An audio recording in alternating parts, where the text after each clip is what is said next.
السلام علیکم ورحمۃ اللہ وبرکاتہ۔ میرے پیارے بھائیوں، آج ہم ایک بہت اہم مسئلے پر بات کریں گے، وہ مسئلہ جسے بار بار اچھالا جاتا ہے تاکہ عوام کو علماء دیوبند کے خلاف بھڑکایا جا سکے۔ جی ہاں، وہی مسئلہ میلاد کا۔ یہ فتاوی رشیدیہ ہے۔ فتاوی رشیدیہ میں رشید احمد گنگوئی، ان سے پوچھا گیا، صفحہ 130 اور 31 پر موجود ہے کہ محفل میلاد کے بارے میں کہ جو میلاد کی محفل مسلمان کرتے ہیں، آیا یہ میلاد کی محفل کرنا جائز ہے کہ ناجائز ہے؟ تو گنگوئی صاحب لکھتے ہیں کہ انعقاد مجلس مولود، یعنی میلاد کی محفل، انعقاد مجلس مولود ہر حال ناجائز ہے، کسی صورت میں جائز نہیں ہے۔ اور پھر صفحہ 131 پر لکھتے ہیں کہ سوال یہ ہوا کہ محفل میلاد جس میں روایات صحیحہ پڑھی جائیں اور لاف و گزاف اور روایت موضوع اور قاذبہ نہ ہوں، شریک ہونا کیسا ہے؟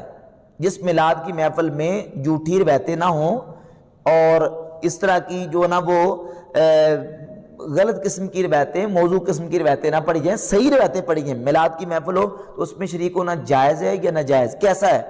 تو گنگوئی صاحب لکھتے ہیں کہ ناجائز ہے بسبب اور وجوہ کے، یعنی ہر صورت میں، ہر حالت میں ناجائز ہے۔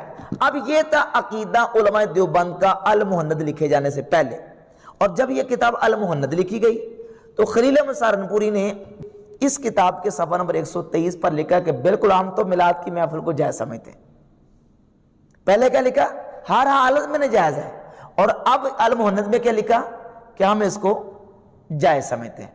مفتی راشد محمود رضوی اور ان جیسے لوگ کہتے ہیں کہ دیوبندی علماء پہلے میلاد کو ناجائز کہتے تھے، بعد میں المہند علی المفند میں اسے جائز کہہ دیا۔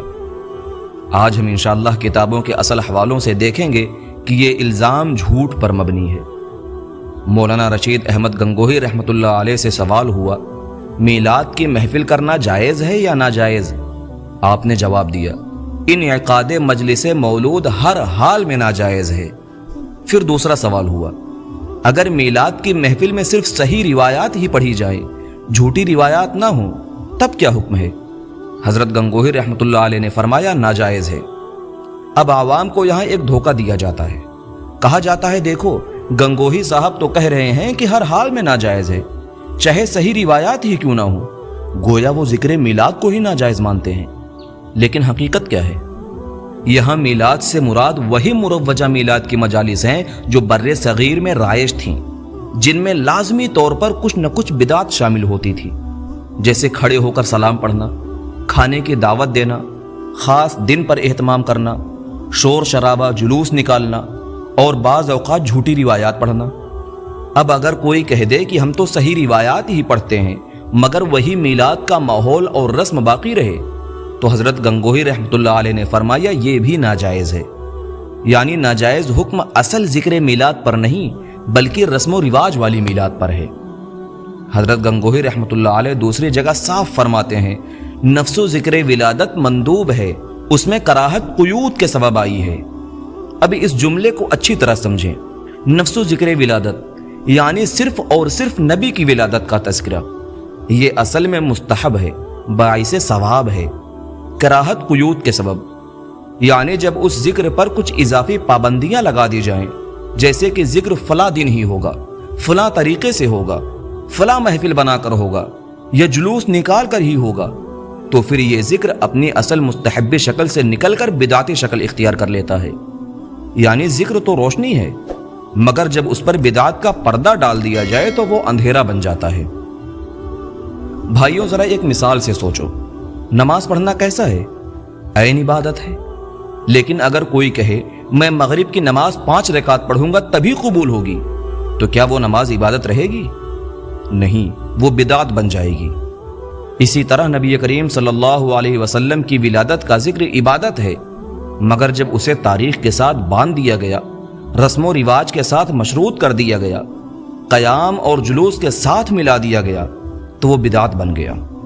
یہی حضرت گنگوہی رحمۃ اللہ علیہ نے فرمایا اصل ذکر مستحب ہے، بدعتی قیدوں کی وجہ سے کراہت پیدا ہوئی ہے۔ اب آئیے المہند علی المفند کی طرف۔ مولانا خلیل احمد سہارنپوری رحمۃ اللہ علیہ فرماتے ہیں، نبی کے حالات کا ذکر حتیٰ کہ آپ کے جوتے اور ان کی گرد کا ذکر بھی سب سے اعلیٰ مستحبات میں سے ہے۔ لیکن پھر آگے لکھا، ہندوستان میں ایسے میلاد کی محفلیں بہت کم ہیں جو بدعات سے پاک ہوں، اس لیے ان کی عام شکل ناجائز ہے۔ یعنی وہی بات جو فتاوی رشیدیہ میں تھی یہاں مزید وضاحت کے ساتھ بیان ہو گئی۔ اب آپ خود فیصلہ کریں۔ فتاوی رشیدیہ، اصل ذکر مستحب، بدعتی محفل ناجائز۔ المہند علی المفند، اصل ذکر مستحب، بدعتی محفل ناجائز۔ یہ تضاد نہیں، یہ ہم آہنگی ہے۔ قرآن مجید میں اللہ تعالیٰ فرماتا ہے وَرَفَعْنَا لَكَ ذِكْرَكَ، اور ہم نے آپ کا ذکر بلند کیا۔ اور حدیث میں ہے جس نے ہمارے دین میں کوئی نئی بات نکالی جو اس میں سے نہیں وہ مردود ہے۔ یعنی ذکر عبادت ہے، لیکن جب ذکر بدعتی انداز اختیار کرے تو مردود ہو جاتا ہے۔ پیارے بھائیوں، یہی وہ بات ہے جو بار بار چھپائی جاتی ہے۔ ہمارے اکابر علماء نے کبھی بھی نبی کے ذکر کو ناجائز نہیں کہا، انہوں نے صرف بدعات کو ناجائز کہا۔ یاد رکھو، ذکر رسول صلی اللہ علیہ وسلم خوشبو ہے، روشنی ہے، ایمان کی مٹھاس ہے، مگر جب اسی ذکر کو بدعات کے سانچے میں ڈال دیا جائے تو وہی خوشبو تعفن بن جاتی ہے۔ اس لیے علماء دیوبند نے کہا بدعات سے پاک ذکر مستحب، بدعات سے لتھڑی ہوئی محفل ناجائز۔ تو جو لوگ کہتے ہیں کہ علماء دیوبند نے پہلے کچھ کہا اور بعد میں کچھ اور، وہ صرف عوام کو بہکانے کے لیے سیاق و سباق کو کاٹتے ہیں۔ اے اللہ، ہمیں بدعات سے بچا کر اپنے حبیب کی سچی سنت کے مطابق آپ کا ذکر کرنے کی توفیق عطا فرما۔ آمین یا رب العالمین۔